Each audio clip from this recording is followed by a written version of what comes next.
иштеп үйлөнүп келгенден кийинки ишим курьер болдум айткандай эле. Курьер болдум. Курьер болгондо бирок мен Дагестандар менен иштедим да. Мусулмандар менен. Лак таратабыз. Сумкага 13-14 заказды бир салып алып, эртең менен 6-да чыгып кетесиң. Кыйын. Мындай карасаң чындыгында кыйын. Мигрант болуу оңой эмес. Анан бир 6-7 ай иштедим ал жерде. Андан кийин өзүбүздүн жердеш агабыз мына вентиляция алып иштейт. Ошол жерге чакырып калды. Миграцияда жүргөн инилерибиз суранды да. Биздин үйлөнгөнүбүз кыйын болуп атат. Канткенде үйлөнүү жеңил болот. Канткенде оңоюраак үйлөнөбүз. Үйлөнгүбүз келет, бирок көптөгөн нерселер бизди кармап атат дейт да. Анан ошолорго бир балким сиздин кеңештериңиз аларга да пайдалуу болот да. Мындай жеңилирээк кантип жеңилирээк үйлөнүш керек да. Ошону бир кеңеш берип койсоңуз бойдокторубузга. Чындыгында үйлөнүү азыркы учурда алсак, чечкиндүүлүк маселеси. Азыркы учурда алсак, үйлөнүү не только балдардыкы эмес, турмушка чыгып кыздардыкы дагы проблемага айлана баштады. Азыркы эркектер, азыркы жаштар деп айтайлы. Эми биз орто жашка барып калабыз, 40-ка барып атабыз да, эми орто жаш экенбиз. Жашпыз деп атып мына. Жашпыз деп атып, бирок 40-ка чыгып калыппыз да. Азыркы жаштардын эми жаштар мени туура түшүнсө керек, көрүп атымда не болуп атат. Биз үйлөнгөнүбүзгө 10 жыл болуп атпайбы? Азыр 10 жылдан кийин заман бир аз өзгөрдү. Азыр былжыр балдар көбөйт да, бир аз ачык моюнга алыш керек. Мындай кичине былжыр, чечкиндүүлүк жок. Чечкиндүүлүк жок. Мисалы мен айтпайм, мен чакырып келинчегим Америкага мен алып барам. 10 жылдан бери Америкага деле бар элекпиз. Москвадан машина чыга элек пока. Анан чечкиндүүлүк, талап коюу. Анан кээ бирки жаштар ата эне менен сүйлөшүү. Эсептеп бериңиз ушуну. Эң биринчи үйлөнүүдө чечкиндүүлүк керек. Бир. Любой эле кызга, сиздин карындашка, менин эжеме, менин кызыма деле чечкиндүү эркек келсе, ар бир аял өзүнүн аркасында бир чечкиндүү за каменной стеной деп коет го, ошондой нерсе көргүсү келет. Чечкиндүүлүк. Жок дегенде чечкиндүүлүк да эми. Эч нерсең жок болсо чечкиндүүлүк керек да. Анан ылжырап турсаң, эки аял бир төшөккө жатпайт. Ошону дагы менимче эске алыш керек. Миграцияга дагы өкүнүчтүүсү, биз кече метрого жүргөндө көрдүм. Башка улуттардын деле мигранттар бар, өзбек, тажиктердин, бирок алардын кыздарын өтө сейрек көрдүм. Жок экен да, аз экен. Биздин кыргыздын кыздары көп экен.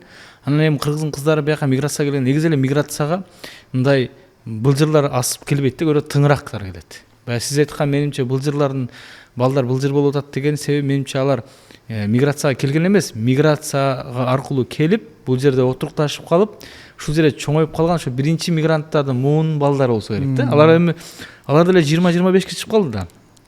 Кыздарыбыз баягы тыңыраак болуп туруп, анан кийин тың кыз бул жерде бул бөтөн эл, бөтөн жер, мусапыр, анан бул жерде ал мындай бош, борпоң эркекти каалабайт да. Бул жерде бышыгыраак болбосо, көртүрлүң эми айда бош болсоң деле айылда жүрө бериши мүмкүн. Бирок бу жерде баягы борьба за выживание деп коет го, бу жерде күрөш керек. Ошол тирүү калыш үчүн күрөш керек. Анан ошон үчүн баягы сиз айткан чечкиндүүлүктү күткүсү келет. Эңсейт. Ал мыйзам ченемде эле көрүнүш да. Экинчиси. Чечкиндүүлүктү бүтүрүңүз, анан көрөлүк экинчи кайсы? Чечкиндүүлүк. Экинчи азыркылар үйлөнөм десе, мисалы ата энеси деле үйлөн десе, телефондо сүйлөшүп калды да. Миграция, эми аз менин сөздөрүм көбүнчө миграцияга байланыштуу да. Албетте. Да. Балам үйлөнөсүңбү? Биз дагы кичине иштеп калып өзүбүздүн тоюбузга өзүбүз каржыладык да. Бизде мурунку биздегилер деле үйлөнгөндө 10 жыл, 15 жыл мурун ата эненин милдети болчу баланы үйлөш. Ата эненин милдети болчу. Азыр үйлөнүү баланын милдети болуп калды. Балаң акча таап келсе үйлөйсүң. Болбосо акча таппаса үйлөнбөйсүң. Үйлөнөм десе акчаң барбы деп кээ бирки ата энелер бардыгы эмес. Бирок бара көбү барат. Бирок ачык айтышыбыз керек мунучу. Биз ачык айтышыбыз керек. Бала үйлөнгүсү келсе, акчаң барбы дейт. Же болбосо карызга үйлөп келинчеги менен Москвага кайтат. Баягы эле көртүргүлүк. Кредитти төлөш үчүн аны жөнөтөт. Ошондой болуп атат да.